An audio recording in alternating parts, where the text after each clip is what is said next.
Welcome to Players Talk Business Podcast with your hosts, Darius Jackson, Kayvon Frazier. Man, it feels good to be back. It's been a couple weeks. We back in the studio. We back at it. Man, so many things have happened. Sports-wise, NFL draft, NBA playoffs, which are fire. Steph and LeBron tonight. Another bank closed or got bought. There's a lot of different topics that we can talk about, but we got a dope guest in the house today. Dope. The man is dynamic. That's the perfect word. The man is dynamic. We definitely got a history together. He's a California native. He's a former Texas Longhorn, former Dallas Cowboy, most recently with the Tennessee Titans. We got Geoff Swaim in the house.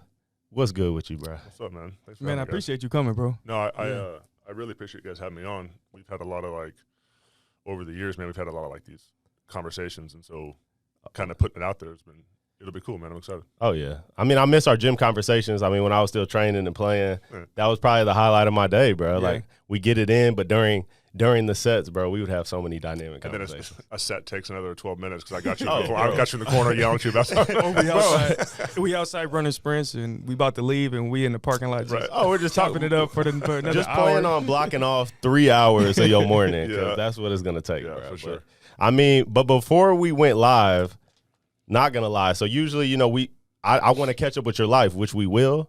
But honestly, before we went live, we were just having a dope conversation. I think we just need to pick up from there. Yeah. I know you had a question for Kayvon, bro, so let's just bust it wide open, bro. Okay, so we've been talking about, what our obligation is to speak on, a wide variety of topics if you're going to speak publicly about something. And so I kind of wanted – you mentioned – I'll let you say it how you said it, but I wanted you to expand on that thought you had prior if you want to. Yeah, so one thing I was saying is, your values shouldn't be private. Right, you should be demonstrating your values based off how you act, what you talk about, and how you go about business or whatever you do in your daily life. And I know we were speaking on LeBron James specifically. Yep. And don't get me wrong, I fuck with LeBron.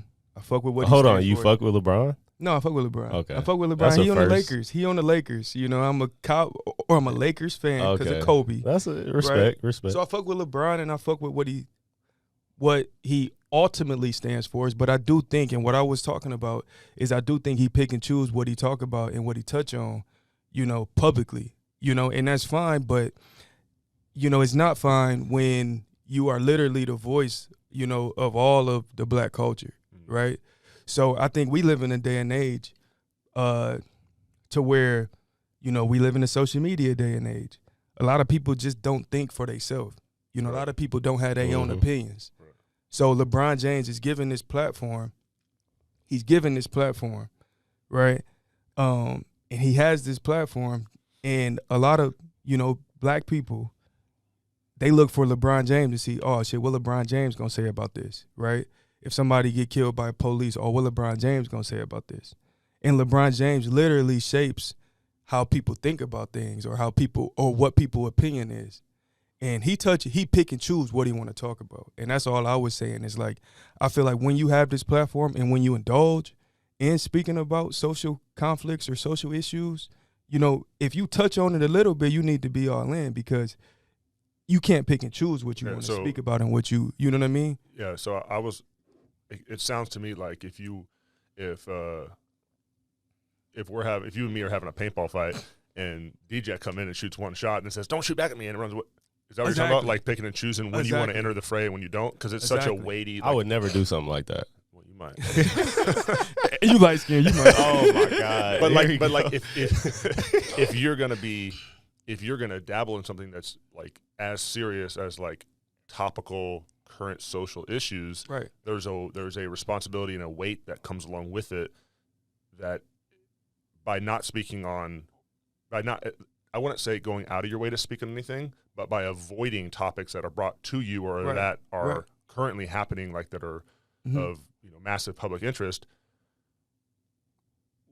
It's I mean, I wouldn't say cowardly, but there's this idea of hypocritical. Well, what if he just doesn't have strong viewpoints on some things? What if he really doesn't know what's going on? He made a comment about something that was going on in China, and I think, did Nike say something like chill out? He shouldn't make comments then. He shouldn't never be involved in it. Like, you know what I mean? He's a human, bro. You know, What if he just tweets it? You know, he just be tweeting. If I don't understand anything, I'm not gonna come out. But if I don't understand something, I'm not just gonna come out and state an opinion on it. He just be stating opinions on shit. He just be saying shit. He's a human, bro. But like that be telling me, like, you know, and I fuck with LeBron, but this also shows me that he picks and chooses what he want to talk about, you know, so he don't offend his followers or offend the people. Because he has such a large brand. So like, right? Because I think like, yeah, look, but that's not real leadership, in my opinion. I'm not arguing that. I'm just saying, like, if you don't have a brand, like me, I don't have a brand, right? Like, I got like my professional reputation, right? But I don't have a brand like that I pursue outside of my career that's working for someone else. I don't have a business that I own, right? So it'd be easier for me to be reckless with things I say, which I am all the time in the comfort of like personal conversations between us, right? Because there's an element of trust. I can say what I want, right? But it's easier for me to be reckless with my speech as opposed to someone who has more to lose, more publicly to lose, more investments to lose, more corporate sponsorship to lose. And like, again, like I'm not necessarily like defending LeBron or advocating for him. I'm just saying like there is an element of maybe even unconscious protection of what you have in the public light.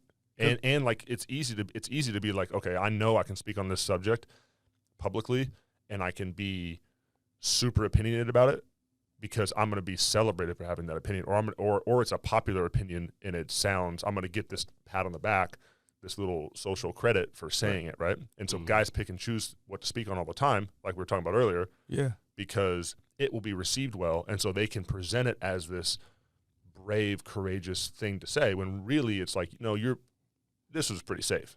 Right, guys do that all the time, and that's why like it's easy for us to also just say LeBron should do that and do that. We've never been, and there's probably 5% of people in the entire history of the world to be a figure like LeBron. So it's like it's difficult to try to speak for him when he's at this pinnacle. I'm not saying it's the correct way to do things. I'm just saying I can understand why it is. Yeah, I'm not saying it's like wrong, 100%. Right or wrong. That's what I'm saying too. I would love ideally I would love to be the guy that's like, here's all I think publicly, and take it or leave it. That's who I am, right? But I do understand that thought because I mentioned that earlier. Like I've never had any of my thoughts public. I don't have social media, so for me, it's like it's easy to be super opinionated because I'm in the comfort of my relationships and the privacy of my life. But man, I would love to think principally that if I was public with everything that I thought, I would stand behind all of it. But dude, that's the test of what you believe, man. That's like Peter denying Jesus 3 times, right? Yeah, no, publicly he had the opportunity, and Jesus told him he was going to deny him, and he said, "No, I would never do that." Yep. And then he did it. Yep. He did it 3 times. Right. And it's like, bro. Yeah, but think about the weight of that, and it's like, man, do you think I'm going to be able to be out there just bench pressing the world? That's a I definitely agree. Yeah, I'm just saying, like leadership. It's not about being comfortable. So you like Draymond Green? No, I like Kyrie Irving. I fuck with Kyrie, and I'm not saying all of his viewpoints and his principles is right, but he's standing on what he believes on. I like Kyrie for the same reason, because I'm not saying that I agree with everything that he agree with. You just like that he stands for what he believes. He stands for what he believes in. No matter if it's the popular opinion or the unpopular opinion, it's what he believes in. So he's standing on it. And I'm not like the earth is flat, like straight up. He believe in that shit. the thing I think the guy like Kyrie, and again, I don't know him, but like I like him for the same reason. And there's a lot of things he says I'm like, well, I don't believe that. But I could care less, bro. There's a lot of things when you and I first met, we would talk all the time in the training room getting taped and stuff, right? Yep. And I'd be like, we'd have like full-on arguments about it because I'm like, no, you're wrong. Kayvon's the perfect person to do that with. In my mind, I'm like, that's so dumb, and Kayvon just keep telling me over and over again. And like, but the thing I respect about you is like, you believe what you're saying, and you're not afraid to say it. And to me, that's admirable because there's way too many people, and that's the internal contradiction I always have is, this is what I believe, but am I willing to voice it? Right. And doesn't mean you jam that down people's throat and stand on the corner with a pamphlet. It just means that you don't feel like hearing other people. You don't shy away from the things you believe. Yeah. And 100%. You don't cater to every audience. 100%, bro. I was literally, bro. I literally had this conversation. I'm in this group called Entrepreneur Organization. It's called EO, and we had our little. It was a little test run of like the forums. The forums is when we have these, a group of people and we talk about our struggles and stuff like that. And we can't really talk about everything that we talk about. I can talk about what I talk about though. And one thing I said. And I was contemplating if I'm gonna go up, because we introducing ourselves, contemplating if I'm gonna go up and say this. And one thing I said, it was like, hey, I'm Kayvon Frazier. First thing y'all need to know about me is I'm a man of God. I'm gonna talk about the Bible, and I'm gonna as I'm telling stories, I might relate it to Bible stories as well, right? And the fact that I was contemplating that was because like I didn't know. If everybody else in the room, or if it was like if it was, I didn't know if I was comfortable enough to talk about that, because I didn't know where everybody else in the room stands on it, right? But the confirmation I got was a dude that came up to me after, who was in the group. He was like, hey, like, man, thank you for talking about that, because, there's not a lot of people in our Right. society that really, really would openly discuss their faith, Right. So I mean, just like what you said, And you know what I noticed about the draft? Did you notice like the first 5 picks? Yep. All started with, hey, I want to that. thank God. Yep. And some people are like, oh my God, that's so cliche. But bro, I thought that was the dopest thing ever. I thought that was fire. All 5. I was like, yo. I've noticed an increase in people expressing their faith openly. Mm-hmm. Like, thank him first. Yep. I think for me in this like past year and a half, my relationship with God has grown quite a bit. And I see that happening all the time now. I think that's something that's happening just in general. What's your testimony? How'd you come into your faith? So over these last, couple years. Okay, yeah. So like as a kid, like I grew up going to church. My parents, I was homeschooled when I was younger, up until 7th grade.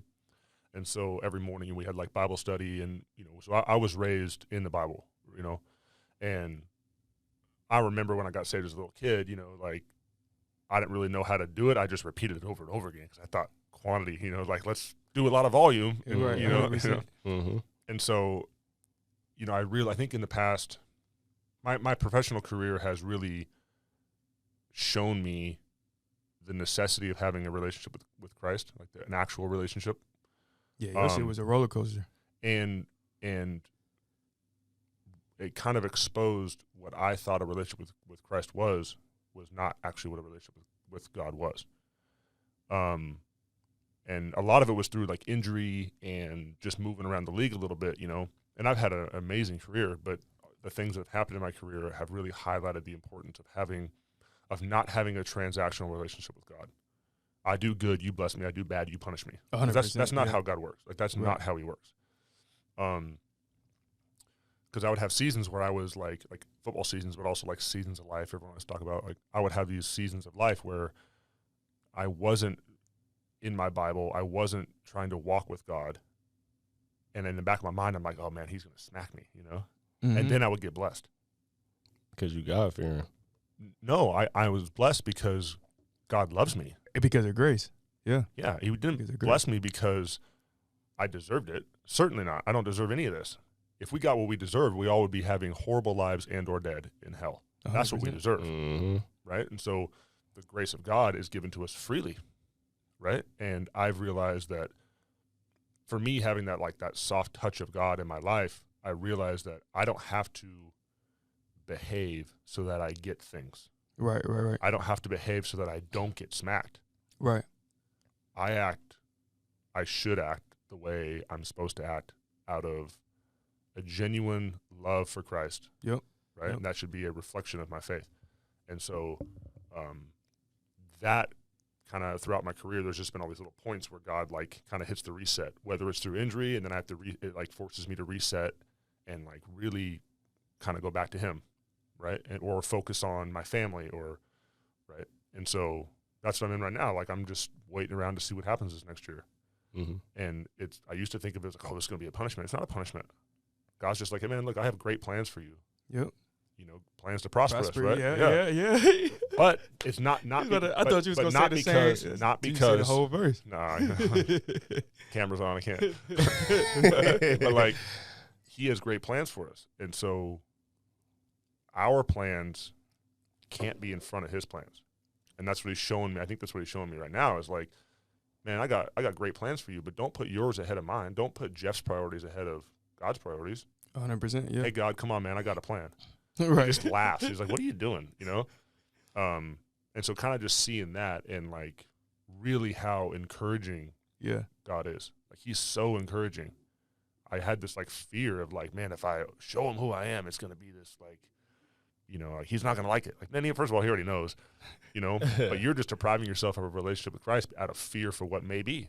Mm-hmm. And I found that when I opened myself up to him, he just immediately pours into my life. Yeah. And it's always grace and love, man. It's like, why haven't I been doing this my whole life? What am I doing? No, straight up. And like even in prayer, like I started getting real specific in prayer instead of saying it kind of structured. And I was like, you know what? Let me just like be myself and just be real specific. And I've seen things unfold. Like whatever is at hand, I'll pray in very, very hard detail exactly what I want to happen.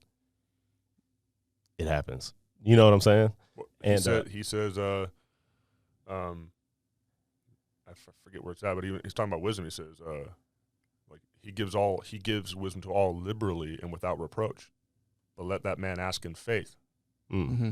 Because like that's kind of what you're saying about prayer. Like, like you have to believe what you're saying, and believe that the power of God is absolute. Yep. Because if you don't, he said, let that man ask in faith. And I'm summarizing because I can't quote it, but like, if he doesn't ask in faith, let not that man suppose that he will receive anything from God. Mm-hmm. For he's like a wave at the sea driven and tossed by the wind. He's a double-minded man, unstable in all his ways. Mm.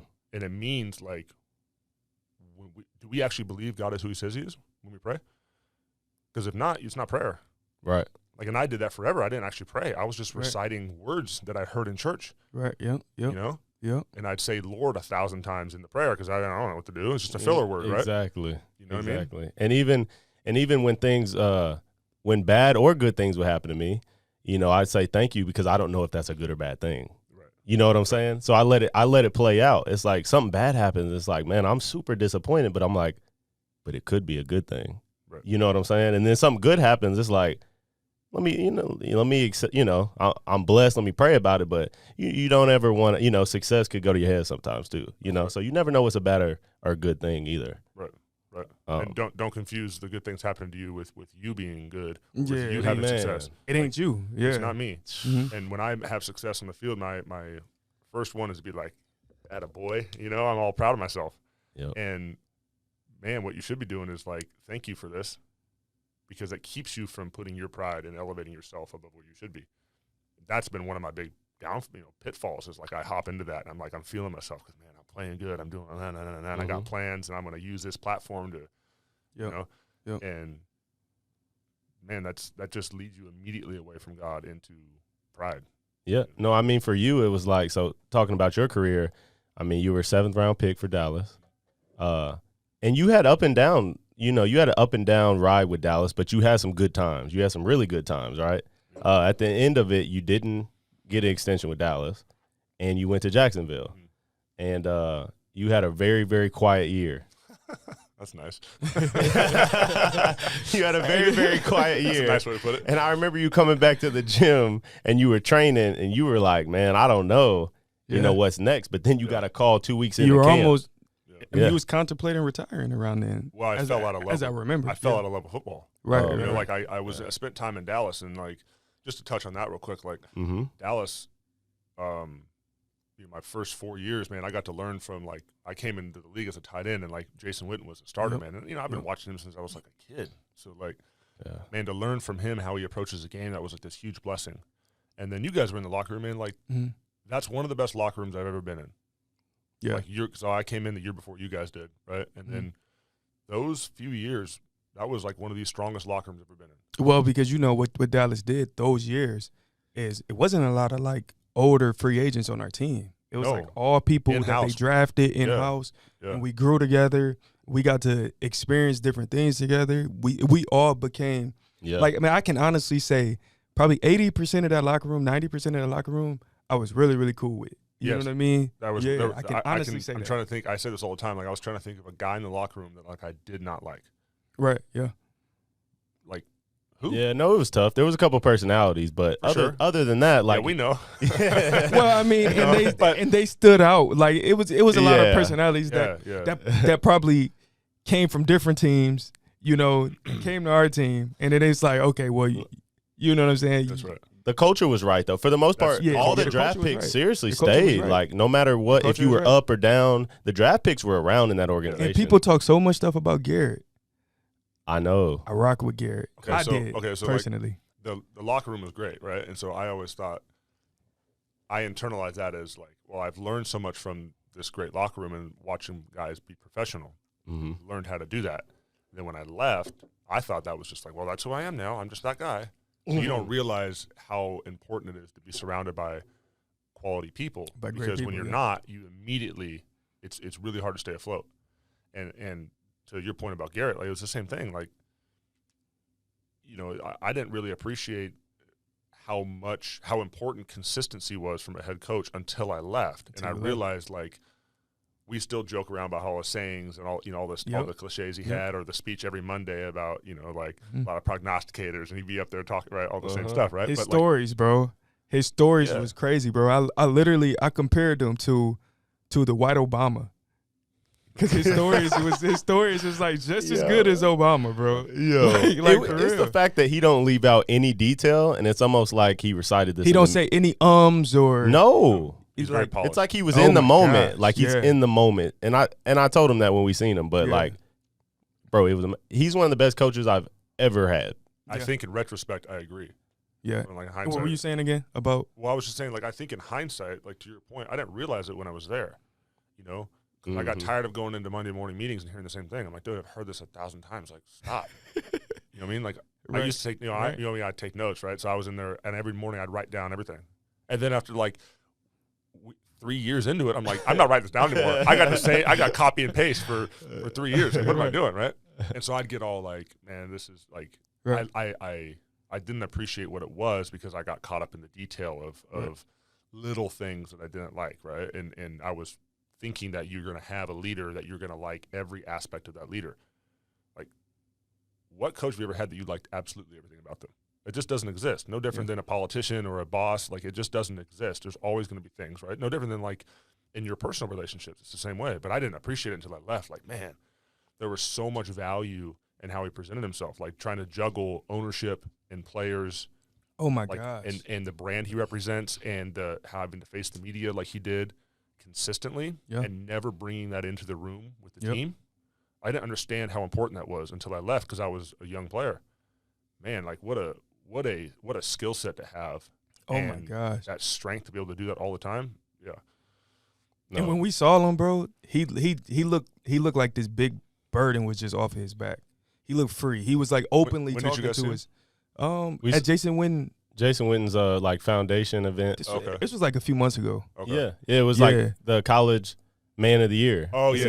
And he was like open with us. Yeah, he was telling us all the struggles that he had in New York, like not sugarcoat nothing. That's cool. Yeah, it was man, it was the dopest conversation I've ever had with him. I even just went straight to it. I was just like, yeah, you did. I did. I got straight into it. You don't be knowing how to because sometimes how to ease your way into shit. Because he dip your toe in the water. Be like, yeah, you're not ready to be on our podcast. Because sometimes like people like you just being real with them, and instead of working around to it, I said, Coach, so did you have an opportunity to coach Stanford? What happened with that opportunity? And he got into it instead of being like, so how's the broadcast? I talked about that, but I was like, like I seen that you had opportunity to coach Stanford. Like, I feel like what the hell happened with it? He was like, I said, what the hell happened to it? And he got right into it. Yeah, he dove into it. And that's why I just wanted to have a real, I was like, I'm just going to boom. He told you the whole story. It was like we was going back and forth and this, and I went down to visit, and I was just like, damn, like,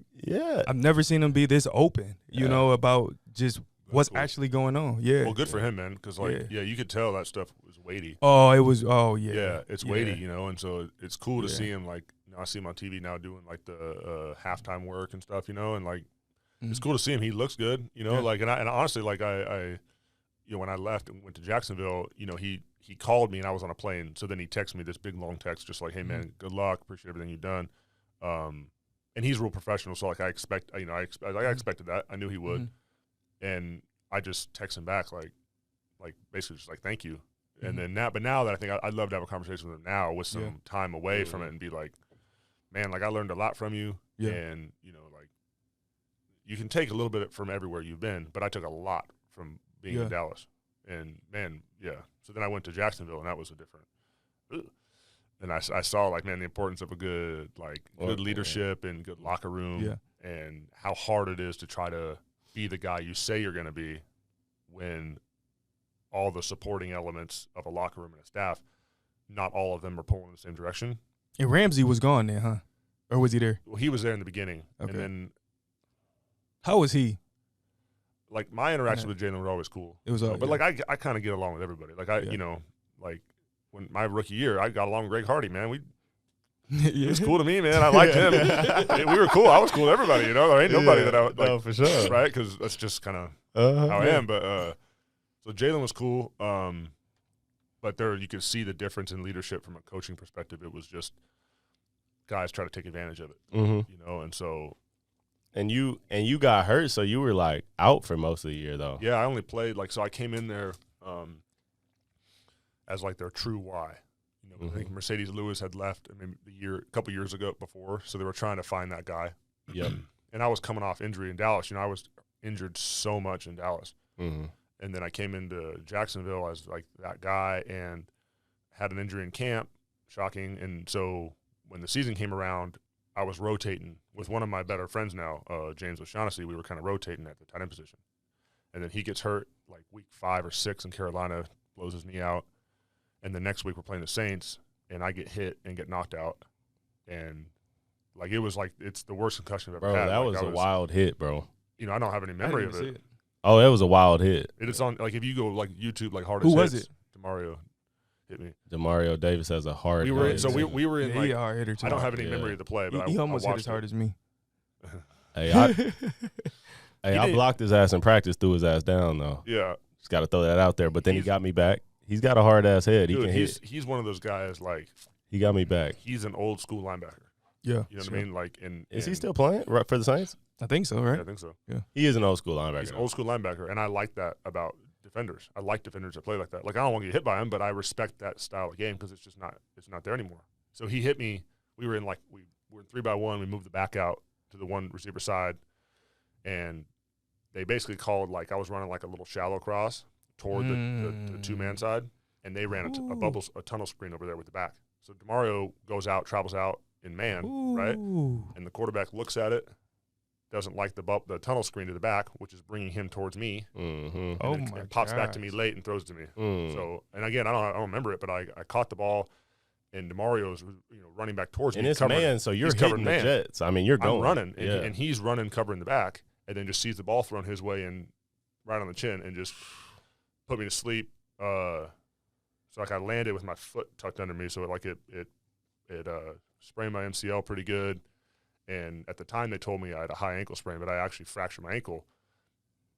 I get released, and then I find out that I have a broken ankle. So like it was like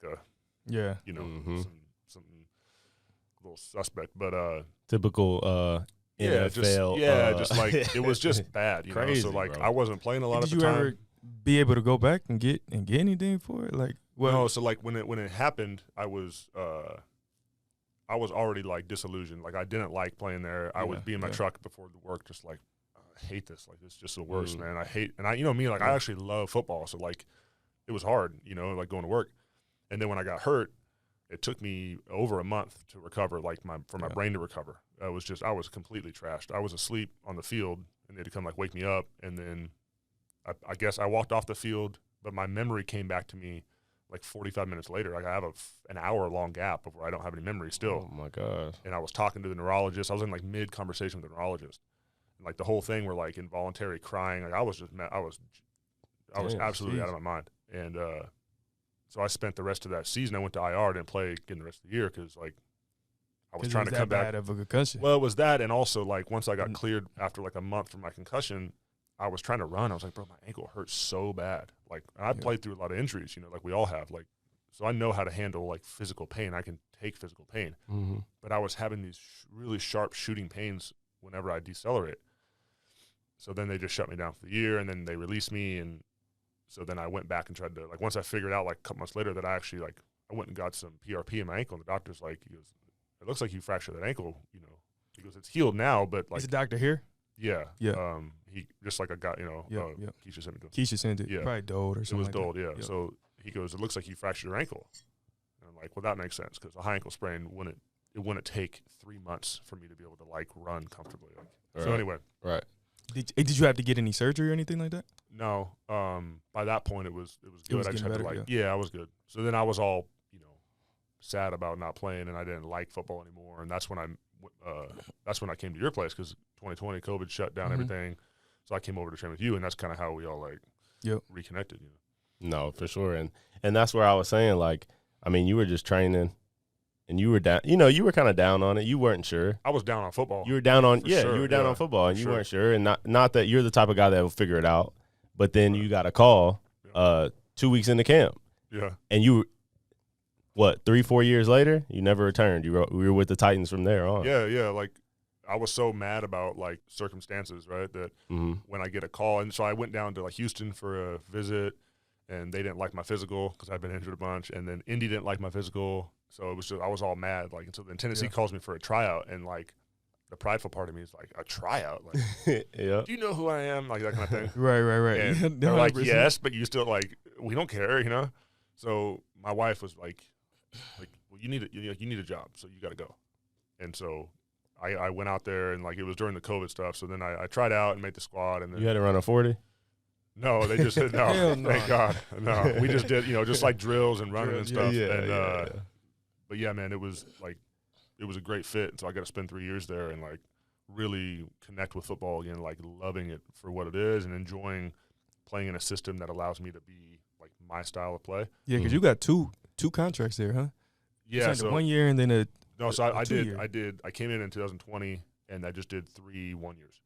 So in 20 I was on just like vet minimum. Yep. With, Did you negotiate them yourself? No. Oh, okay. I did a vet minimum with a split because I was injured my first year there. Right. And then the next 2 years, you know, I was doing 1 years, which I found out are if you're not going to get a 3-year deal, don't do it 1 year. Don't do it 2 years. Right, 100%. Because they're just going to guarantee it's just a team option essentially. Your last year, you got a big guarantee though. Yeah. So like each year I got a pay raise, you know, and again, what we were talking about earlier, you know, like I would always flirt with that idea of like equating a pay raise to me living right. I'm really living right, and just you know what I mean. And what it was, it was like, no, man, you're being blessed, and yeah, you're working hard and doing all those things, but like, don't confuse that outcome with you being the guy, you know, morally speaking. Right, 100%. So, yeah, 100%. Yeah.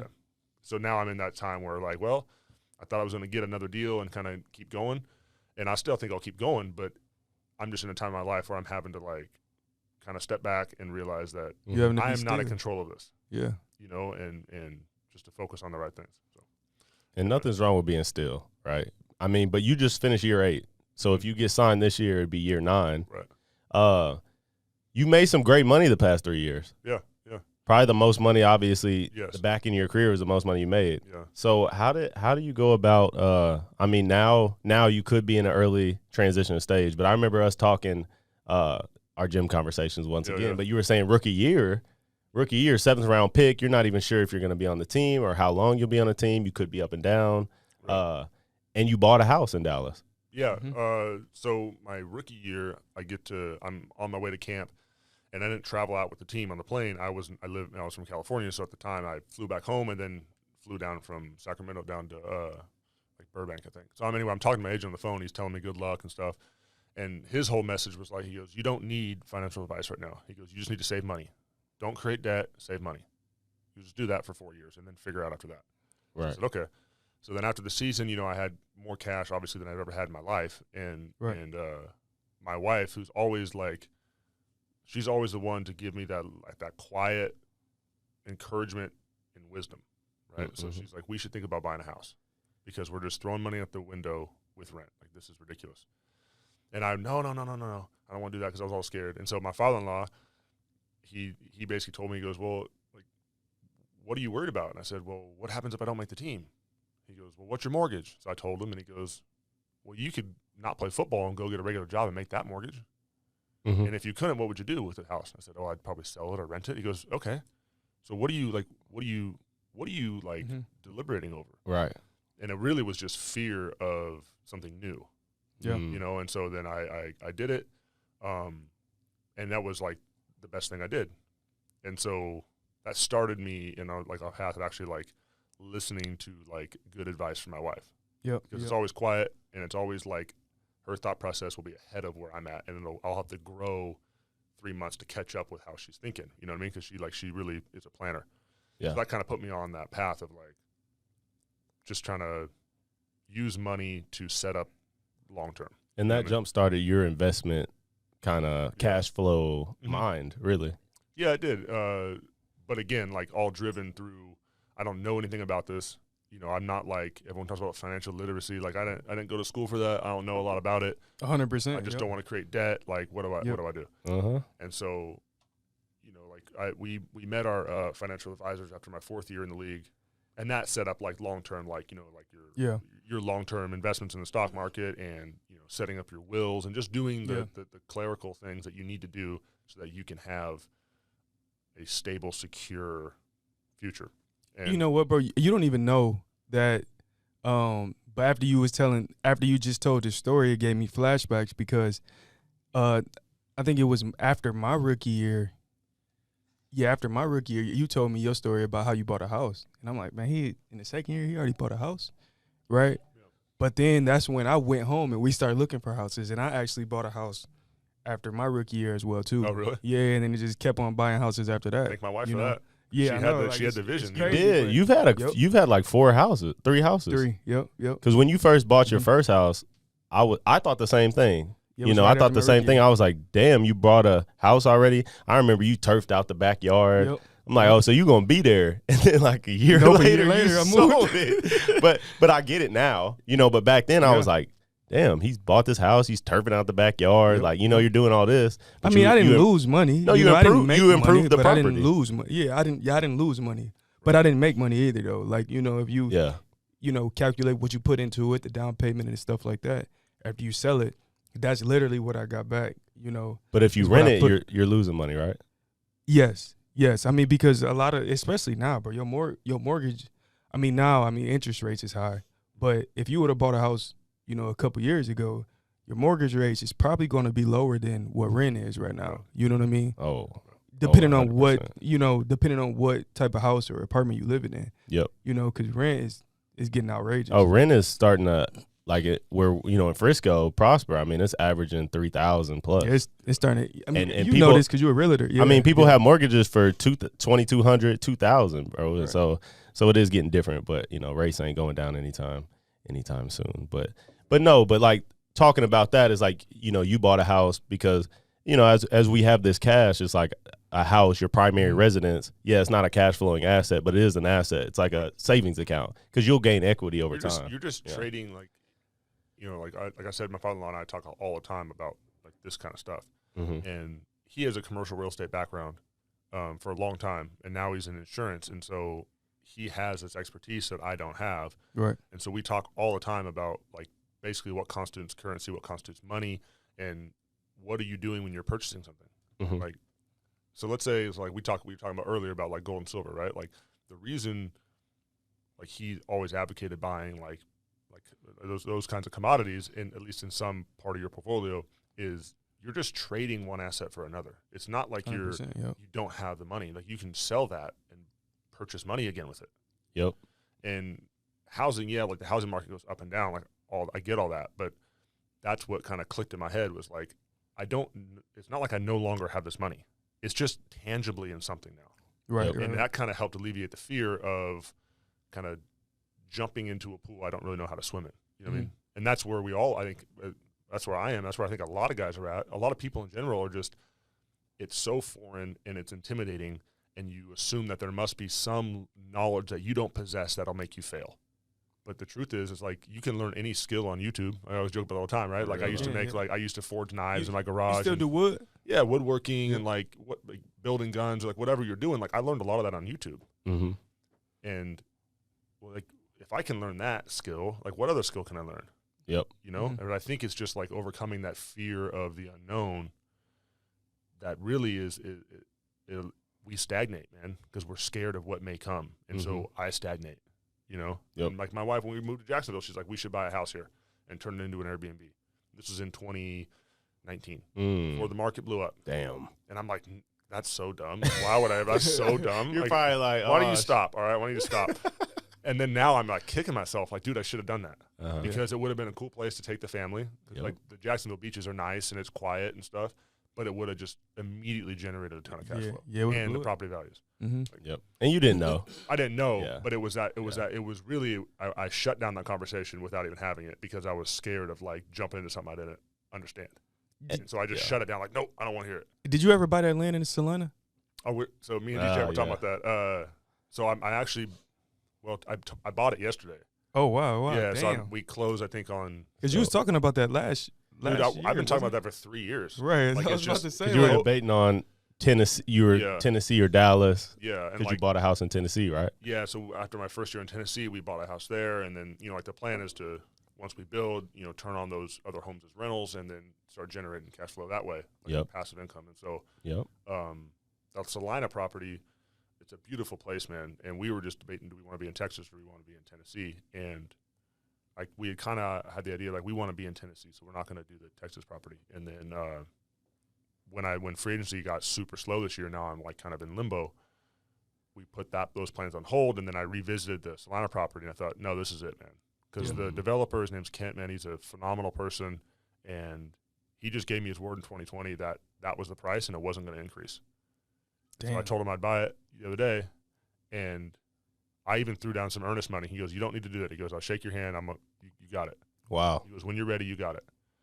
And sure enough, that little earnest money contract expired, and a year and a half later, the other day, he stuck with the price. Yeah. Oh my God. Yeah, you don't see that. He told me because he goes, that's what I told you it was going to be, and that's what it's going to be. So I said, okay. And so all that kind of stuff made me think, okay, I think we're supposed to do this. Yeah. No, I mean that's. Yeah. And it's a beautiful place, man. Like it really is pretty. So what part of Salina? And you ain't got to tell me exactly. You don't got to tell everybody exactly where, but just what part. Like northeast, like the hills of Lone Star. Do you know that area up there at all? It's like above General Creek, just north of Weston. Oh, it's up there. Yeah, I live up there. Similar, kind of. Okay. Yeah. I'll show you. I'll show you where it's at. But Tiffany and Tyler Klutz live in that area. Okay. So that's kind of how we found it. My wife and them kind of got together and figured it out. But yeah, man, it's a cool spot. So that's kind of what we're gonna do now. I think we're gonna pursue that as we can, and then yeah, man, try to do the rental game, and then long term if you can, like Airbnbs and selective spots that you like to vacation, similar to how people used to use timeshares, but just 100%. Yep. Yeah, but just having more flexibility, right, and generating more income that way. But having a good portion of your income being long-term rentals, which is more, like secure. Yeah, more for sure. Yeah, consistent. It's wealth. Yep. It's like real wealth. Airbnbs is like, you're using that money. And it's not as consistent. It's faster money. Seasonal. It's more seasonal. Yeah, right. Yeah. And maybe the rules may change. And maybe you're just paying for your own, yep, paying for your own vacation spot essentially. Like right, exactly. That'd be cool too. But that's like a down the road type deal. Taking care of your expenses, but stuff like that. But I know, and also your strategies on buying some of these homes. I know you're a big cash guy. Mm-hmm. I mean, everything with you is cash. Well, again, that was driven out of fear, like because I didn't understand debt, and I still don't like debt. Like no one likes debt, right? But again, my father-in-law always tell me, he goes, never create debt unless you're planning to use it. Well, it's the difference between debt and credit too. I think that's correct. I think that's one thing that people have to realize. Yes, credit is used to buy assets. Yes. Debt is used to buy liabilities. So if you, if you're acquiring credit, it's completely different than maxing out your credit card. Then that's like literally debt. You know what I mean? Yep. Right. Or if you're buying a car, like that's literally, debt too. And I think know what I'm saying? I think some of our the philosophy, I guess if you call it that, but like just kind of the way my thought process was like, if if I have a home that I have the cash to pay off, but I don't pay it off, what am I doing with that money? Right. If I'm not doing anything with it, then pay off the home. Yep. What are you doing? Mm-hmm. Because that's I can go to sleep at night and I made a decision that's going to let me sleep. Right. Right. So I think there's some utility in that. And you're going to see that money again at some point. Yeah, because you're not like, you don't overextend to the point where you can't sleep. Mm-hmm. And then you don't overextend to the point where if the economy goes down, that you're going to need to make a move in order to survive. Right. Like, don't overextend yourself to that point. You can get a mortgage and do that thing. That's cool, but not at the expense of not being able to survive 4 or 5 years of the economy going down. Oh, yeah. I mean? Yeah. Because if you can afford to survive that time, then if it's great to be the guy that has cash in a recession because you can buy. Oh, no, 100%. Right. Like right now, I mean, it's good. Like right now, probably for the rest of this year, it's probably good to have cash. Right. The only thing I would say is if you can get your mortgage for 3%, and you can make 8 somewhere else. Yep. You know what I'm saying? Yep. That difference is that evens it out. Right. Yeah. Well, no, you make money. You know what I'm saying? Yeah. Like it don't even. You actually make money. Yeah. Right. You and said then the caveat. Yeah. You said mortgage for 3%. Right. So like when I bought my house. So if your mortgage only 3%, but if you can put your money somewhere else and make it and make 8, yeah, right? Yeah. You got a mortgage, you only paying 3%. Why would you pay that mortgage off? Why would you pay that mortgage off when you can use that cash? 100%. But the thing though that people don't understand about mortgages too, and the fucked up part about our economy is they very, very front loaded. So like at the beginning, that first 15 years, if you got a 30-year mortgage, that first 15 years you paying a lot of interest. Mm-hmm. So you're really paying more than that 3%. Right. It's that back half to where it go down.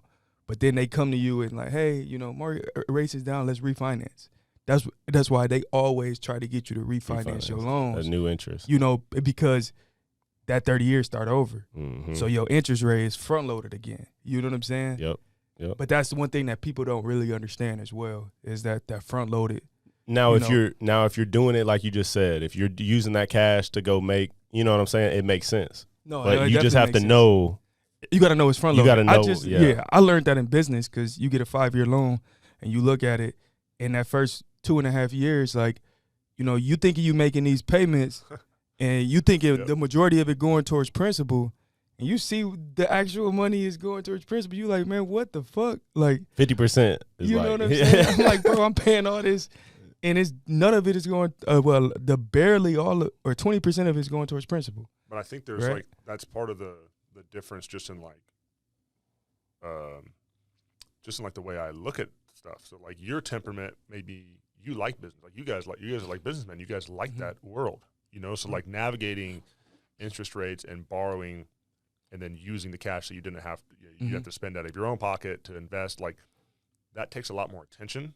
Yeah. Right. And it takes a lot more investment of time and research. And so for me, I don't want to do that.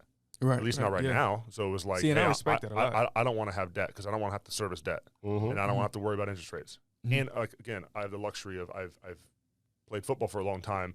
I can do it. Right. And a lot of people can't do it. So I'm like, I'm not trying to like poo-poo it because I understand like it's rare to just be able to put down cash and buy things. Right. Right. 100%. But yep. For me, it was like, well, I have the means to do that, so I don't want to have to live in that world yet of moving around money and talking about debt and using that system. I don't want to do that yet. And when I'm done playing, I probably will, but I'll also have more time to devote to like learning how it operates. Right. And because I don't understand it as well as I would need to, I'm not going to play the game right now because I don't have to. Right. Yep. That's just been kind of like my safe way of navigating that, you know what I mean? And so like whenever my wife approached me. I was going to say, listen to your wife. Bro, she approached me in like 2018. She was like, why are we not paying off the house? What are we doing? I was like, damn. Well, I don't know. I just like looking at money in the account. Like it makes me feel good. Yeah. But like money in your account that's not being used, if it's not invested, what good is it? It doesn't do anything. Mm-hmm. So if you don't use money, if you don't use currency, what's the value? Yeah. No, and it makes me feel good at night. It makes league. me feel happy, but like she's like, dude, we're paying interest. Like you're saying, we're just paying interest. Just pay it off. What are we doing? Yep. And again, I didn't want to do it. I didn't want to do it. And then I did it, and I was like, oh wow, it's a weight off my shoulders. I didn't even know it was there. Right. You know what I mean? And being financially savvy, it takes time, especially like us coming in at 21, 22 and getting these large amounts of money. I'm like Mr. Krabs, bro. I look at my bank account. I'm like, hell yeah, I'm just trying to stack. But actually learning how to use currency, like you were saying, like we're talking about, and it's a continuous process. And if you don't know, like, it's continuous. You know, process. you'll never know enough. I don't even know enough. No. Now, like, well, you you hope know, not, because you got another anything. 40, 50, 60 years left. You hope you can learn more. Yeah. Right, You know what I mean? Like, we all hope yeah. that, you know, but I do think like I know, you know, probably considerably less than you guys about that world, right? Because I'm not in it. But because I don't know, I've had to use discernment and, you know, like whatever wisdom I could find to hire people to advise me. So it's more of a vetting process of the people I put around me than it is my knowledge of the subject, right? Because like I don't understand the stock market, right? I understand enough to have a conversation. You're not a professional. But I don't understand it. Yeah, like everyone says, I understand. Like you don't understand it, but none of us do. Yeah. Right? Yeah. Just understand enough to be able to have a conversation with your financial advisor. Mm-hmm. But more importantly, what's your process? What does it look like for hiring that person?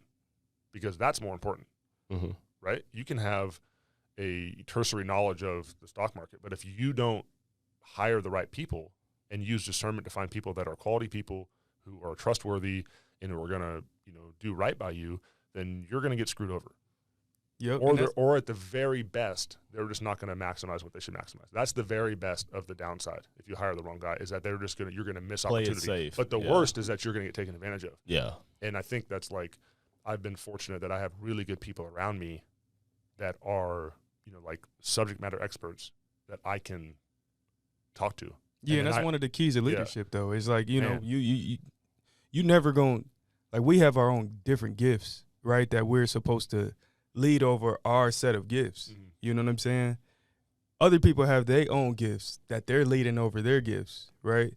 And we need to find those people and put those people around us. So, I mean, I don't know shit about real estate, but if I got a question, I'm going to call Darius, right? If it's commercial real estate, and if I got a question, I'm going to call either Jeremy or my boy Steven. You know what I mean? Like, it's just like stocks, right? I got a financial advisor. He offers right upstairs. I go straight to him if it's about stocks, right?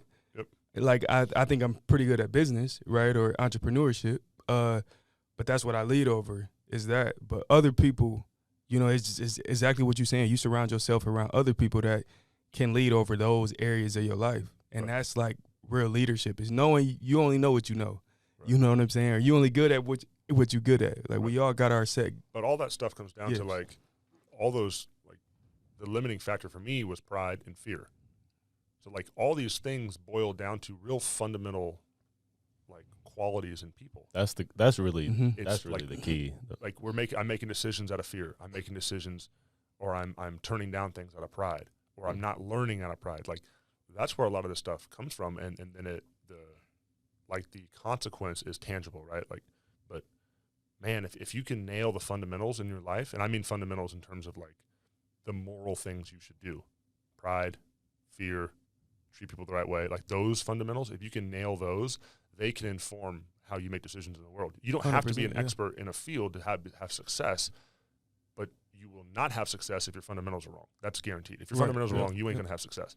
So if your fundamentals are right, you can still operate in a world that you don't fully understand from a technical aspect because you can evaluate the people that are working for you, right?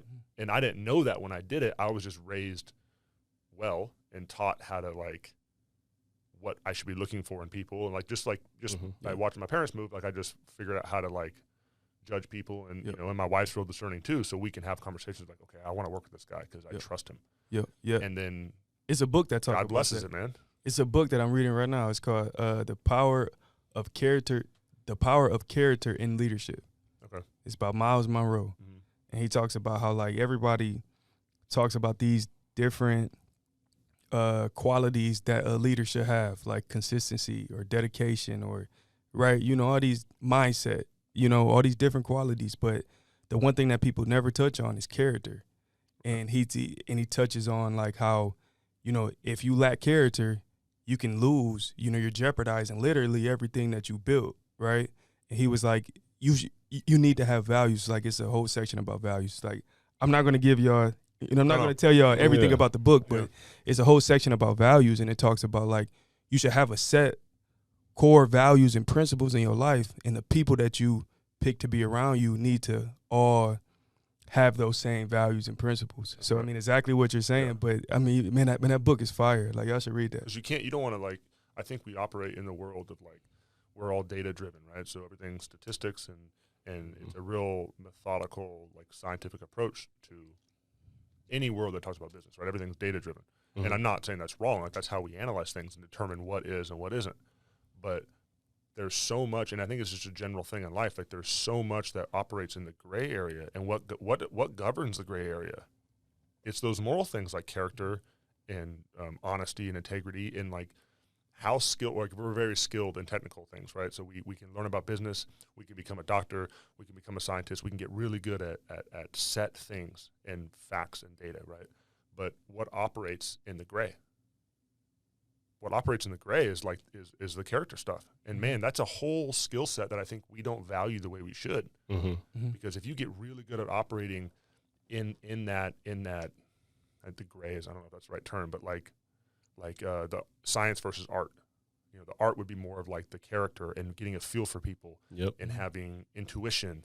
Right, and discernment. Conviction. Right, and conviction. All these things that like are skills in and of themselves, but they often aren't valued probably the way they should be. Yeah. It's skills that you're not born with, though. I mean, those is things that you have to consistently work on. And you know what I'm saying? Like, that's a difference with those skills. You know, you have to develop, you know, your principles, your values, your conviction, you know, in those things. But these other skills is like God-given gifts, you know? Correct. Like, you know, like some people have gifts in accounting. Some people is gifts in sports like we were, right? Or we are, you know. Some people is gifts at art, singing, whatever. Like, those are different gifts, but these are like different. So like a good example I think of sometimes when I talk about like the distinction between the two, and this may not make sense, but I think about it a lot. Let's say something like is something emerging has happened, like a catastrophe or a national disaster or something like that, right? Like data, the scientific approach.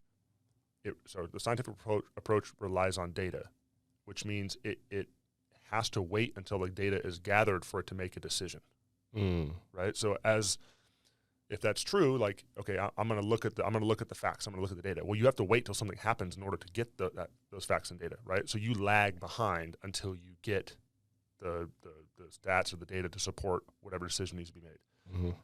But if something emerging happens, meaning it's happening right now, like, how does the facts and data, the scientific approach, account for that, the need for it to be handled in the present moment? It has to wait. It can't. So the response time is slow. The federal response time to a disaster is slow because they're waiting to figure out exactly what's needed and blah, blah, blah, blah, blah. So in our personal lives, when those emerging things happen and we're waiting for the data to arrive, which we still should use it. I'm not saying we don't use that. We do. But in the time between the event and the data being presented so that you can use it, what governs that in the middle? And the answer is wisdom, because you may not know the data for how to act or what's 1 + 1 at the time. Like, you may not know all that stuff, but you do have those operative skills of wisdom. And you said it, and you said it earlier. You can make decisions to fill in that gap based off of wisdom. Yep. And I don't think we give that its credit, like how important that is, because man, there's going to be things that happen in all of our lives that require movement. Well, it's just like, you know, the society that we live in, it almost pulls that wisdom away from us. We got all this social media, you know, it distracts that growth that we need to develop in those specific areas, because we're so distracted by everything else that's going on. Right. And what I've realized is the older I get, the more I rely on my intuition and my wisdom. And I usually keep, like, for example, my uncle, you know, he's 39, he's 10 years older than me. And I really take into account for what he says to me because of what he went through, because he's 10 years older than me. He's had 10 more years of experience and wisdom. And so, like, I keep, you know, advisors, mentors, you know, whatever they are to you. Like, you know, I have a 70-year-old advisor because he's seen a lot. He's been through a lot, right? And so as I've gotten older, you realize, like, when your grandpa just say anything because he don't care, it's like, I don't give a damn what they think. And like the older I get, I realize like that shit is so true. You know what I'm saying? Right, So yeah. I really relied on my own intuition, and especially transitioning out of the NFL because you're on such a pedestal, right? And then people will see you when you're done. You know, now I'm coming up on 2 years, and I'm like, so what are you up to now? Right. And I remember, I was at my, I was at my fiance's. I was back in Cincinnati with my fiance's family, and man, all her uncles is funny, man, because they be asking me like, so what are you up to now? And they be in my pockets, boy. They be asking me all kind of detailed questions, and I have no problem talking about it. I'm comfortable talking about it, but I've realized that like I truly have happiness within myself. Right. You know what I'm saying? Like, and I think that's is key. It's key to finding out, to staying true to yourself, right? Because with social media, that, you know, we were talking earlier with LeBron and everything, you look for validation through others. You know what I'm saying? And that's when you start to get off track. You start to get misguided because you're looking for validation through others instead of having that peace within yourself. And that really comes from your own wisdom, intuition, and experiences. And I think we're blessed because we've been in situations that most people don't go through that young. And so that's why I think athletes, especially professional athletes, have the edge, because we have a true testimony from what we've been through. Injuries, location changes, family, lifestyle. We've seen a lot early, and I think it's an edge for us, and that's that's why we created the podcast, to let athletes know, like, yo, like, you're really ahead. Right. You're not behind, you're ahead based on how you've been molded. All you have to do is shift your mindset to download a new playbook. Right, and I think all you have to, like, I think, you know, one part that athletes kind of miss out on is taking that step back and reflecting, you know, and right, because I mean, you go through all these different emotions, cut, you know, released, benched, hurt, whatever, and you realize how much that affect you personally, right? And while you're in it, it's tough to really decipher like you're like how this is affecting you and how this is affecting your relationships.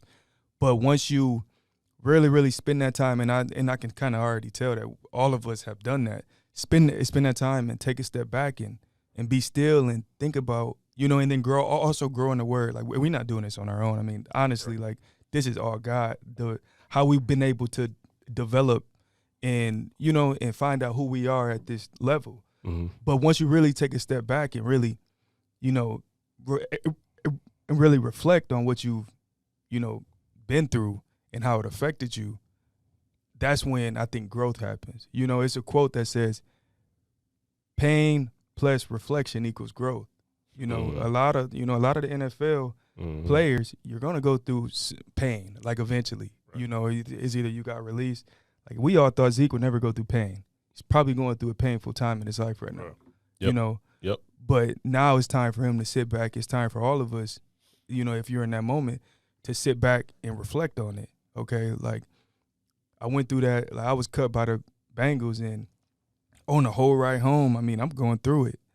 But that next 2 months, I had time to sit back and reflect on, like, okay, I really let this situation, you know, that I can't even control, like, they released me, you know, that I can't control, affect me in this way to the point that I'm, like, damn near not even getting out of bed.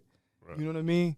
It's powerful. Yeah. And you didn't know if it was a good or bad thing. Right. You thought it was a bad thing. Right. But it was a great thing. And then you reflect on it. Mm-hmm. Boom, you hit the next level after that. But you have to spend that time reflecting on what you, like, how this situation affected you personally. It kind of reminds me of what Kobe said about embracing your true feelings. You have to embrace your feelings of what you are at the time. You know, we're always taught to just move on. Yep. You know, something happens, like, shake it off, move on. Right. But, like, yeah, at the moment you have to do that. But then later that night, why don't you sit down and think about what happened? Really embrace how you felt, you know, and then go from there. And that's growth. That's what you're talking about exactly. But I remember Kobe actually talking about that, like, talking about, like, yo, like, no, I pinpointed exactly how I felt, and I addressed that shit head on. Right, 100%. And then I grew and moved on. I've grown in that area the past couple of years, like, recognizing, because, like you said, the move on thing, you limit what you're going to learn, because you kind of just, like, cut it and then go on to the next thing. And you never, like you said, reflect, or what you said, like, reflect on what just happened and what emotion did you feel. It doesn't mean you feed that. it just means that's what happened. Yeah, you address it. Or it doesn't mean you're right. Then your emotion that you felt may be wrong. You may be seeing this wrong, or you may be feeding the wrong emotion, or having a pity party. Like those may be real, but you should at least recognize what it is. Because how are you going to address it if you don't know what it is? And like you can do that in between plays. I learned how to do that the last couple of years in between plays. I know that shit made you. When I have a bad play, I know that shit made you. Like, dude, it would wreck me for a whole drive. Yeah. Or have an interaction on the sideline with a coach. Or, me, like I'd have some Yeah. interactions. Like, and it would make a whole half. I'd be playing terrible football just for that reason. Yeah. And then I learned to be like, okay, this is what happened. What was my reaction to it? Now, what should I do going forward? How did I get to that point? Yeah. Okay. Now let me not make that same mistake again. Right. Exactly. Right. And just reckon, okay, that is what happened. But now, in order to be efficient and effective on the next play, that has to stop for now. Right. I have to move forward. So Exactly. it's not the same as just cutting it and moving on, because that's like almost just cutting and moving forward is like you're not recognizing what happened. Yeah. It's just nope, block it out. And then as I've gotten older, I've realized, like, man, the more you can evaluate, how you've been through a situation and you get out of it and you're like, damn, I was supposed to learn that when I was in it. Mm-hmm. Like, wouldn't it be cool if you could recognize it while you're in the middle of it? Because you'd learn way more. Like, if you were in the middle of a hard time in your life and you were able to have the recognition in that moment of like, okay, this is an opportunity to learn a lesson. What am I supposed to be learning right now? Where am I going wrong? Or what can I improve? Or what can I optimize? Like, it'd be cool if you can know that in the moment, have that perspective, as opposed to like 6 months later being like, oh, you know what I was supposed to learn? Yeah. Like, yeah, you're 6 months behind the time, man. And not everybody's a critical thinker. Like, we're critical thinkers. Yeah. We have these conversations. This is a regular conversation that we have. But not everybody's a critical thinker either. Yeah, it's not. And Everybody not. it's a skill you can develop though. But for us, I think it comes a little bit more natural because we've been through some shit. Man, I had a thought recently, and I don't want to tell like a crazy long story, but this is literally this weekend. I had a speaking engagement, and the whole time while I'm practicing for like 2 months to the speaking engagement, I'm rolling through it. I'm like, oh yeah, I'm confident, And then the speaking engagement, I'm talking about, like, I start off by talking about like where I'm at now, right? So, and then like, hey, I'm not saying this to boast. And then I backtracked about what I went through. In the first topic that I went over was how my dad left when I was 2, right? And just haven't really had a relationship with him, haven't had that father figure. And as I'm reciting it, practicing it, I'm killing it. I'm like, man, I'm cool. But then, I noticed as I'm up there speaking in front of people that this is, this has been like this unresolved trauma that I haven't addressed. Because as I'm speaking this in front of people, I'm like, it's hitting you. No, I'm choking up, Yeah. I just started the speech, the first couple points, and I start off talking about my dad. I'm starting to choke up. I'm like, oh shoot. And like literally right after I sat down, I was like, oh dang, I need to address that. You know what I'm saying? Because I just keep pushing it off, blocking that whole period of time out of your life. Even to the point, to, right? Right. Because I had to, right? But even to the point that, I used to tell people that I didn't have a dad back in the day. But now I'm like, okay, I probably need to address this. You know what I mean? Yep. It's just because it never hit me that hard until I was really up in front of people, actually speaking how it affected me, right? So, I mean, just like what y'all saying, people don't critically think. Yeah. But it's just in that moment, I'm like, bro, okay, I need to address this situation for sure. No, even for like gratitude though. Like for gratitude for like your parents and like your grandparents and your sister and your brother. And it's like, oh, they're just part of our lives. And then we get old. And then it's like, man, I wish we would have did this. I wish we would have did that. And it's like my senior year, I introduced my grandpa to the team, and I talked about how he's influenced me. And, bro, I started crying, bro. And I was like, what the fuck? I started crying, bro, because I realized how much of an influence he really was, And then I realized from that moment that no matter what, like gratitude. Every time I see them, it's like, hey, I love you. You know what I'm saying? Like, you the man. You know what I'm saying? And it's like, bro, it's not hard. You know what I'm saying? It's not hard. So I think in all aspects, it's like we should always reflect. And what a cool thing for your kids to see that. Yeah. Like what you're talking about, like, man, like, yeah, it'll be good for you, to like kind of clear out that space in your mind and resolve something. But then what a cool witness to your kids of like, however you choose to address it, like they're going to see that or you're going to tell them about them one day. Yep. And like that'll be a cool thing for them to know about their dad, that like look at what he was able to like move forward from in the right manner, you know. And like, because I think about that a lot too now. Like I have a responsibility to address things as they happen or to mature, because I have a daughter and I'm gonna have another kid. Like it's just. She pregnant again? Yeah, she's doing August. Yo, oh my congrats. God. Hold up. Congrats, Do you know boy. gender reveal Girl. or no? Yeah, another girl. Another girl? Let's go. Ooh, Man. you about to be just like me. I got 3 of them. I'm telling you, man. I'm telling you, man. Yeah, I'm glad we're having another girl. Like once our first daughter was born, I was like, girls get your heart. Man, she's just hilarious. Man, you know? girls is a blessing, bro. Yeah. Oh my They're gosh. so sweet, you know. And 2, how old is your? better man? Our daughter Eva is 2. Oh, they so about to be they'll fighting. be like 2.5 years old. They gonna fight a lot. Oh, it's gonna be awesome. Bro, And oh yeah, and their mom too. It's gonna be hilarious. Like, yep, Lauren interacting with Eva already. I can already see it. You know, I'm like, oh, this is gonna be hilarious. I don't feel bad for you. But it's gonna be great. Oh, I'm gonna be the good guy. I'm gonna be the good guy. I just know it. That's exactly how I am, I'm man. gonna My be the good daughters fight all day, bro. Yep. But it's dope to see it because they really love each other. But yeah, they're so close. Yeah, and they're gonna be like they'll be 30 years old doing an adult version of that, and it'll be so funny to watch. Be like, I remember when you were 3 years old and you guys used to fight. Like, exactly. You're gonna have all that, you know. They're gonna be super close when they grow up, and I yeah. feel like girls, man, they just change you. You know, like even just being around my nieces and my cousin, like they just change when you hold them. They just change you. You know, boys, it's like, hey man, get your ass over there. You know, like I know, like bro, chill out, bro. Like, man, I wanted a boy mostly so I could just be rough with him, you know. But like having a daughter and then having another one soon, like, man, I had to do so much more work on myself. Yeah, you can't. You have to like everything you do has to be relational. Man, like you can't just be like, go do this. Like she'll just be like, no. Yep. You know. Yep. So I have to have to spend quality time with him. I have to apologize all the time to a 2-year-old, you know, because daddy was an asshole. I'm sorry, baby. You know, like that kind of stuff. It's made me realize how much more work I got to do on myself. Yeah. Man, I didn't realize how impatient I was until I had a kid. Oh my God. Like it just teaches you. That's the way it is, man. 100%. You know? Yeah. I'll find out at some point, man. I know we're coming up to our time limit, bro. I mean, honestly, I could sit here and talk to you all day, bro. Yeah.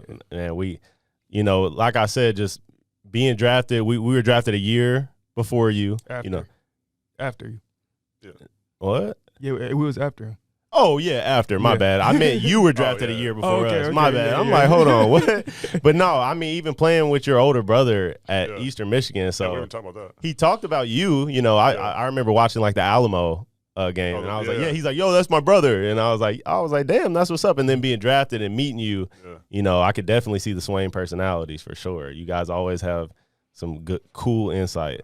Some cool insight. Lots of loud opinions. Yeah, man. But no, I mean, it's dope to see the man that you shaped out to be too, though. I appreciate it, bro. Because I mean, we all seen each other grow. Yeah. And yeah. From arguments to actually sitting down having like a real conversation, you know. Bro, that's the coolest thing about football. That's the coolest thing. You know, like I went to 2 years of junior college, and so that's when I really realized what a locker room was, because there was dudes from like Bosnia, there was dudes from Alabama, like there's just people from everywhere, right? And so many different personalities and backgrounds, and you know, like that's the cool thing about sports, man, is you get to have conversations that you would never have outside of that locker room, and you can say things that you would never say in public because you know who you're talking to, and there's an element of trust and respect there that supersedes everything, you know. And so like being able to watch you guys like you said, just in just how our conversations have evolved over the years, you know, like that's so cool, man. And like seeing you become like a father, like, because you became a father before I did, you know, and like just watching that progression's been super cool. Yeah, man, like DJ, you've always been like the steady old head. You know, you were an old head. Damn. Like, how old are you? I'm 29. Okay, me too. Yeah. But we're the same age. You're 2 months older. Yeah. So I'm older, but like you just got that. You got an old You're head. an old head too, though. That's why we get along. Right. 2 old heads. Right. But like I've always liked that about you guys. And so like watching like you said, watching us grow up. Like I had the privilege of watching my wife grow up. I met my wife in high school. And so like I grew up with her. And seeing the woman and now like the mom and the wife she is, I'm like, dude, what a blessing that is. It's been in my life to be able to see that. Right. That's right. amazing. You know what I mean? And it's the same thing like with you guys, to watch you guys become like the men you are, like you're talking about like fears of buying homes as rookies and stuff. Like that was just us being immature and not knowing anything. Right. Yeah. 100%, And I'm still immature and don't know much. We all But you are. can see the progression. It's like, oh, cool, man. I can't wait to see what I'm like when I'm 35, 40. Like, Oh, hell hopefully yeah. I've been progressing. And hopefully we all, that's the goal, right? Is to get as mature as possible, as quickly as possible. That's the goal. Yep. You know what I mean? And when we're old too, first of all, when you get that house built, you got to invite us over. First I of know. all. Yeah, for First sure. of all, Bro, you probably gonna be like only like 7 minutes away from me. Yeah, I don't think I'm far. Yeah, I don't either. I'm getting up there too, but I'll probably be. We'll see where I'm at in proximity to y'all. Yeah. But the more I'm looking, the more I'm like, damn, I'm about to be way out there. I But know. that's fine because you know Everything's going coming. up. you know what I'm saying? It's guaranteed. But anyway, man, it's been dope, bro. I can't wait. We got to have you back on, especially maybe next year this time. Yeah, that'd be great. Because, I know a lot is going to happen for you. And so, Yeah, for man, sure. once again, I know you don't have social media, so I don't got to No. tell anybody to follow you. Don't follow it, huh? Hey, Nope. Who do you think that's in this area, like another, a thinker that you think that we should have on this podcast? That's a really good question. you know somebody we played with that came to mind the other day that I was like, we got to have on? Just because he's just dynamic is Tavon Austin, bro. I think Tavon would have some. He'd be awesome. He'd be awesome, bro. You had the ski mask on. Yo, like Tay is just like, we play with him. Big Yeah. personality, first round pick. Tay's done a lot. I think he'd be a dope guest. He'd be fun. He'd be Yeah. really fun. Yeah. Yeah. I'm about Yeah. to text him right now. I'm trying Look, to think. Does he live in the area? McKinney. Oh, he does. He lives in McKinney. Yeah.